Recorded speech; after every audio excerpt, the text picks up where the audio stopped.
But looking forward, it's been hard to nitpick, but you got to do it because they are going to face problems at some point.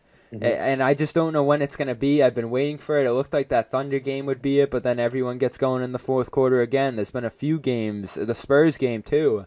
3 quarters, I was like, and then the fourth quarter, everyone gets going again, and they close it out strong. Atlanta, I mean, if they had lost in Atlanta, which was close, they needed Kyrie to put the team on his back late in the fourth quarter. I mean, that would have been a tough loss because Atlanta, even though they were coming off the game the night before beating Cleveland, they're not a good team. Yeah, simple as that. So that would have been a tough loss. So they've had some close wins, but in a sense, if you look at the silver lining of those sorts of things, they're good. It's a good growing moment for some of the younger guys to have those close wins and be able to gut out some performances when not everyone is on point shooting the ball. So if you had to point toward one problem you could foresee coming up down the line that they might have to overcome, because I just feel like something's going to come up, whether it's the rookie walls these guys hit or the sophomore slump maybe with Brown. Like, there's going to be something they have to overcome. I know they're overcoming injuries right now, but do you foresee any problems coming up?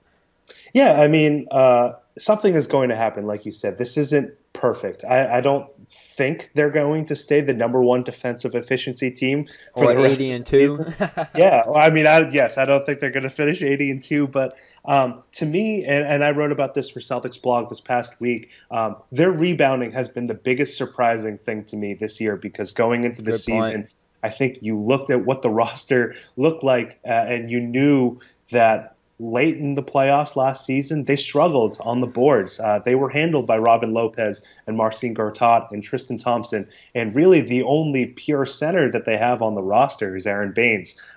Everyone else is 6'10" and under, and Horford will maintain until he's retired that he's a power forward. But they've been great rebounding the ball. I think their gang rebounding, their ability to, and that's been a big part of their defensive success as a whole, I'd say. Yeah, their ability to use their length. You see all 5 guys crashing the glass, and they haven't really sacrificed anything on fast break efficiency. They're up than they were compared to last year. So I think something has to give there, because you look at the roster and you look at what the skill sets are for some of those frontline players.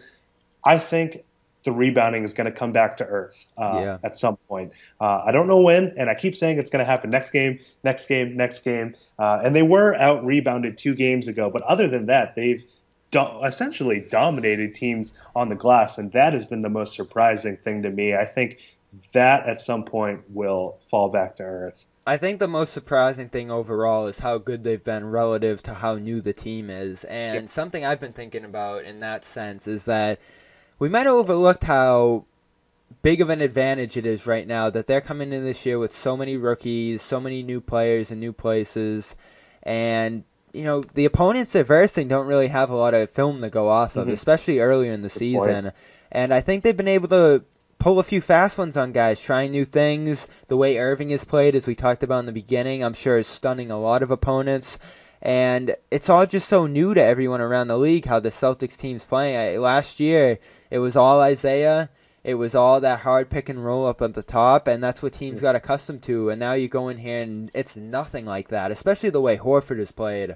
Horford has just been on a next level speed this year. Like, everything's moving much faster with him.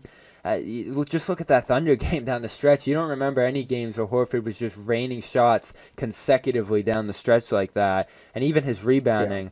So once this team starts to play teams twice, and we talked about this last week on our post-game show, that's where I'm going to be interested to see, once teams know what they're made of, the adjustments they make. Are the Celtics going to be able to make that next step so they don't become so predictable? That's what I want to see. And it's kind of a broad topic overall. There's a lot of things that might become predictable, but I think people have underrated how much of an advantage it can be to be a new-look team.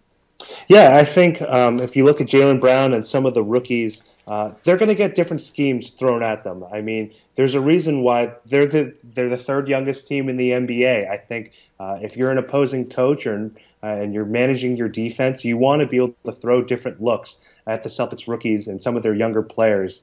And it's to be seen how they're going to be able to adjust on the fly. I mean, Brad can only do so much from the sideline. They're going to have to use their instincts to learn how to get out of double teams, learn how to decipher traps and find the open man if it means, making a skip pass or something like that. So I agree with you. Now that there's a little bit of film on them and they see, oh, well, Semi Ojeleye can knock down that corner three. Yeah. Maybe we do have to respect him out there. Oh, Jason Tatum can take it off the dribble a little bit more. We do have to respect that. I think you're going to see some teams start to compensate for what you've seen out of the success rate from the Celtics. And I'm interested to see whether the rookies and sophomores will adjust on the fly and how they approach different kinds of defensive looks and different defensive schemes. All right, that's number 16, Matt Chin with us. Good job today. High five. Bobby, it was fun. Yeah, absolutely, man. There you go. So subscribe to us. If you're liking the show, give us a subscribe. Banners broadcast on iTunes, Stitcher, and download the CLNS Media app because that's the easiest way to get everything they got over there. The post-game show, the pre-game show. I was on the pre-game show today with Josue Pavone. Check that out. Hit on a number of points we hit on here. And check out Matt Chin's piece, his most recent piece over at CelticsBlog. Lots of good stuff up over there right now. There was a good article, too, about Luke Walton talking about Brad Stevens' success because I was just stunned to see him being overrated being a topic on the Twitter line, especially as they win 10 straight games to start this year.